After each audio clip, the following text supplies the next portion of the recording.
Disability and Parent Help.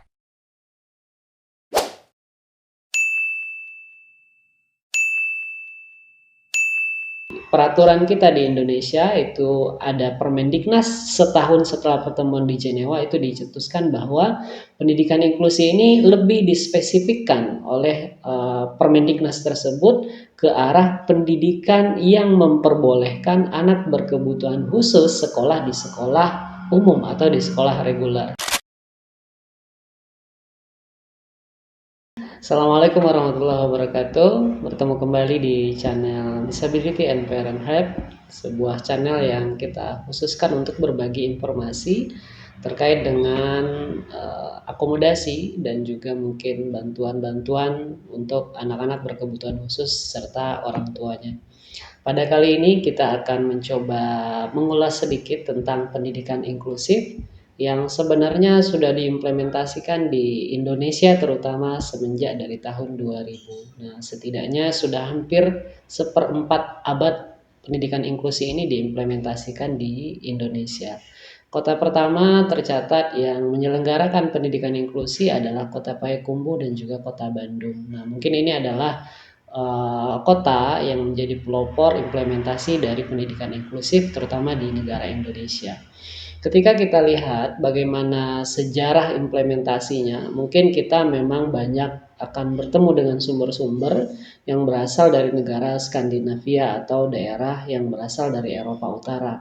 Karena praktek pendidikan inklusi pertama kali berkembang di sana. Namun, ketika kita telusuri lagi bahwa pendidikan inklusi ini sebenarnya berawal mungkin dinyatakan sebagai pendidikan untuk semua karena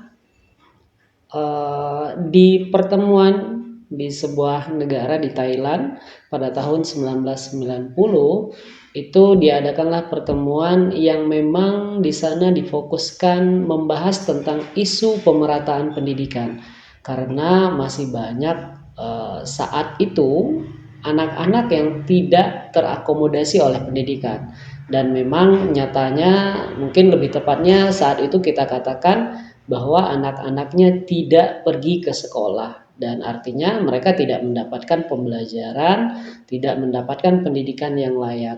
Dan setelah disurvei atau setelah diteliti, ternyata dari mereka yang tidak pergi ke sekolah ini rata-rata adalah anak jalanan. Kemudian ada anak yang tinggal di daerah konflik, kemudian anak yang korban perang, kemudian ada anak-anak yang imigran, kemudian termasuk di situ anak berkebutuhan khusus. Sebenarnya kalau kita kategorikan di sini mungkin lebih tepatnya mereka ini adalah anak-anak yang termarginalkan dari pendidikan secara umum. Nah, itu adalah kelompok yang tadi kita sebutkan. Nah, beranjak dari situ, para perwakilan negara membahas bagaimana upaya percepatan pemerataan supaya semua orang itu bisa mendapatkan pendidikan. Nah, maka dari situlah mulai dicetuskan sebuah istilah yang dikenal dengan education for all. Artinya pendidikan untuk semua. Ini sebenarnya beranjak mungkin dari konvensi hak anak, kemudian juga beranjak dari konvensi hak asasi manusia, bahwa semua anak-anak wajib sebenarnya berhak untuk mendapatkan pendidikan yang layak. Itu hasil pertemuan di Jomtien, Thailand pada tahun 1990 yang mencetuskan tentang education for all dan ini adalah cikal bakal dari pendidikan inklusi. Kemudian setelah 4 tahun berlalu, setelah kesepakatan itu terjadi, para negara, perwakilan dari negara tersebut kembali berkumpul di Salamanca. Kemudian di sana mereka kembali membahas tentang bagaimana implementasi dalam 4 tahun terakhir sebagai upaya percepatan pemerataan pendidikan tersebut. Akan tetapi saat itu mungkin hasilnya masih belum optimal sehingga saat itu para perwakilan tersebut sepakat untuk mengeluarkan sebuah istilah yang kita kenal dengan pendidikan inklusif. Pendidikan inklusif ini sebenarnya adalah sebagai strategi kunci untuk perwujudan education for all atau pendidikan untuk semua. Jadi pendidikan inklusi ini adalah strategi kunci. Jadi Kalau kita lihat akarnya atau kita lihat sejarahnya, ini berawal dari pendidikan untuk semua atau education for all. Nah, dari pendidikan inklusi inilah mungkin lebih gampang dikenal, kemudian agak lebih familiar, kemudian istilah yang digunakan itu tentu istilah yang punya makna yang sangat baik, yaitu mengakomodasi semuanya tanpa membedakan. Nah, itu mungkin makna dari pendidikan inklusi.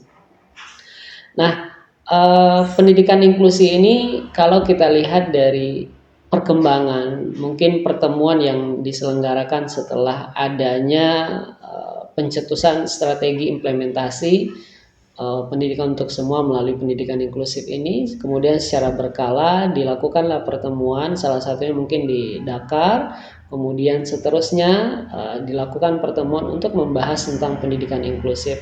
Sampai terakhir di tahun 2008 itu pendidikan inklusif dinyatakan sebagai sebuah pendidikan yang bertujuan untuk meningkatkan kualitas pendidikan. Jadi tujuannya adalah untuk meningkatkan kualitas pendidikan dengan mengakomodasi semua keberagaman kebutuhan belajar siswa yang ada di dalam kelas atau dalam sekolah tersebut. Nah, jadi intinya pendidikan inklusif ini kalau kita lihat dari pertemuan di Jenewa tersebut ditekankan kepada bagaimana sekolah, bagaimana guru, bagaimana kelas itu mampu mengakomodasi keberagaman kondisi anak-anak yang ada di kelas itu, yang ada di sekolah itu, untuk dapat diberikan dengan baik layanannya sesuai dengan kebutuhan-kebutuhan dan juga potensi yang mereka miliki. Itu kurang lebih berkaitan dengan kesepakatan tentang apa itu pendidikan inklusi di tingkat internasional. Kemudian ketika kita lihat di peraturan kita di Indonesia itu ada Permendiknas, setahun setelah pertemuan di Jenewa itu dicetuskan bahwa pendidikan inklusi ini lebih dispesifikkan oleh Permendiknas tersebut ke arah pendidikan yang memperbolehkan anak berkebutuhan khusus sekolah di sekolah umum atau di sekolah reguler. Maka dari pengertian ini atau dari peraturan ini barangkali banyak mungkin yang tidak memahami bagaimana sejarah pendidikan inklusif itu sebelumnya dicetuskan atau sebelumnya dibuat, sehingga ketika yang dipahami hanya berkaitan dengan Permendiknas tersebut, maka tentu pendidikan inklusif ini menjadi sangat sempit. Nah, dari sini mulai muncul banyak kegelisahan orang karena miskonsepsi, banyak mungkin pandangan negatif yang berkaitan dengan implementasi pendidikan inklusi ini.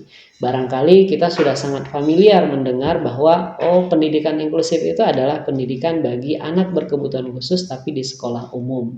Nah, atau barangkali orang-orang mengatakan ini adalah pendidikan bagi anak berkebutuhan khusus. Nah, kemudian barangkali ada juga anaknya inklusif, sekolahnya inklusif dan segala macamnya. Itu mungkin konsep-konsep yang berasal dari miskonsepsi atau artinya tidak secara utuh memahami apa itu pendidikan inklusif secara komprehensif. Nah, barangkali di sini mungkin yang menjadi titik permasalahan kita saat ini, karena di sekolah-sekolah di Indonesia itu rata-rata semua sudah menerima anak berkebutuhan khusus dan tidak lagi mereka menolak anak berkebutuhan khusus karena Permendiknasnya sudah mengatur demikian.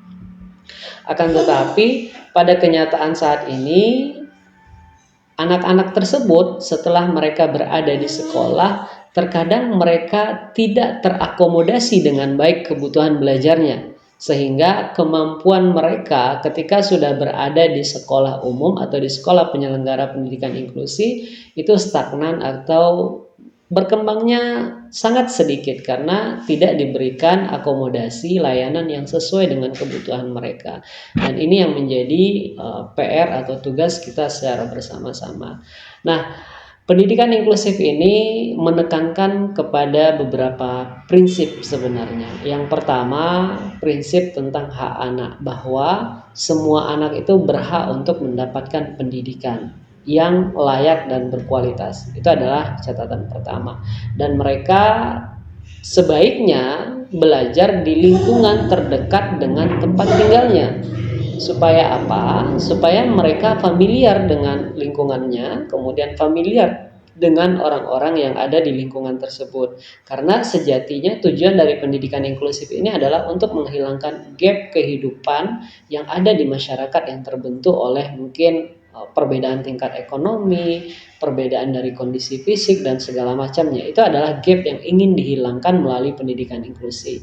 Karena praktek pendidikan inklusi ini sebenarnya untuk membentuk dari awal bahwa persepsi dari anak-anak yang bersekolah atau anak-anak usia dini, anak usia sekolah, itu mereka sudah tidak lagi menjadikan aneh perbedaan-perbedaan yang mereka temukan di dalam kelasnya, sehingga mereka nanti di kehidupan nyata mereka sudah terbiasa dan tidak mendiskriminasi orang lain.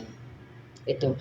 Kemudian yang kedua, setiap anak itu mampu untuk belajar. Nah, ini kita beranjak dari sebuah keyakinan yang memang semua anak itu kalau memang diajari dengan cara yang tepat, dengan metode yang tepat, dengan akomodasi yang mungkin sesuai dengan kebutuhan belajar mereka, maka mereka akan dapat belajar secara optimal sesuai dengan kapasitasnya masing-masing. Dan yang ketiga, siapapun anaknya itu bisa jadi mengalami hambatan di dalam belajar.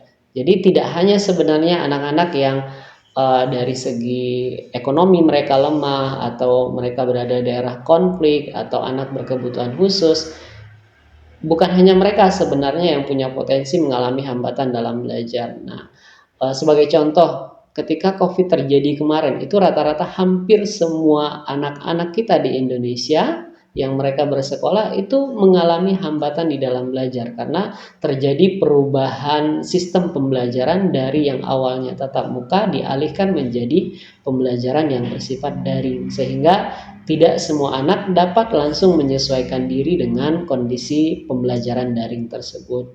Nah, itu adalah salah satu contoh siapapun bisa mengalami hambatan belajar.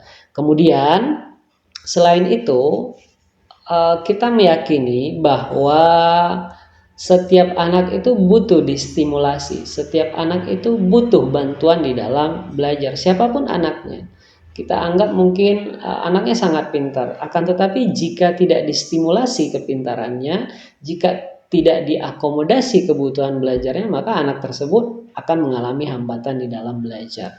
Nah, itu adalah konsep-konsep yang kita yakini berkaitan dengan pendidikan inklusi, sehingga artinya pendidikan ini memang berupaya untuk mengakomodasi kebutuhan belajar anak yang beragam di dalam sekolah yang menyatakan mereka adalah penyelenggara pendidikan inklusi. Artinya mereka atau pihak sekolah itu menekankan kepada semua masyarakat sekolah untuk dapat menyesuaikan diri dengan keberadaan anak-anak yang mungkin bagi mereka adalah anak-anak yang berbeda dengan mereka. Dan di sini mungkin sangat penting bagi setiap orang-orang yang ada di sekolah untuk memahami bahwa mereka adalah bagian dari komunitas masyarakat yang kita miliki saat ini, dan kedepannya komunitas ini akan hidup secara berdampingan, dan kita harapkan kehidupan berdampingan itu adalah kehidupan yang harmonis tanpa diskriminasi yang terjadi pada kehidupan mereka. Demikian penjelasan kita tentang pendidikan inklusif pada pertemuan kita kali ini. Sampai ketemu lagi di video selanjutnya.